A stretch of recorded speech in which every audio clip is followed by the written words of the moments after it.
We're at the scene of a double fire, I guess you'd call it, here in the 1000 block of Northwest Jackson on Thursday morning, September 1st, 2016. With me is Topeka Fire Department Fire Marshal Mike Martin. Mike, what happened here today? Approximately 6:30, we received a report from neighbors that there was a structure fully involved with fire. When we got here, the two structures, 1037 and 1039 Northwest Jackson, were fully involved. So they were boarded up, so we kind of went into defensive mode right off the bat and tried to protect some of the exposures. We had a little bit of heat damage, a couple of close houses there, so our main priority right off the bat was to keep it from spreading out from those houses. And a lack of wind may have helped a little bit, I guess. Yeah, we probably did get a little cooperation from the weather today, but it was a pretty good fire, and the guys had to really get in there and do a lot of work to get it shut down.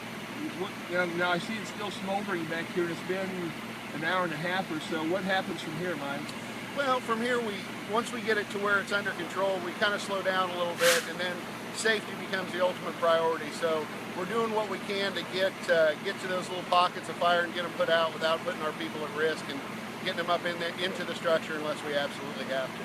Do we believe these structures were vacant at this time? We do believe they were vacant, yeah, and they were boarded up actually, so we felt pretty confident on our arrival that there wasn't going to be anybody in there, and our main priority was to get the exposures taken care of so the fire didn't spread.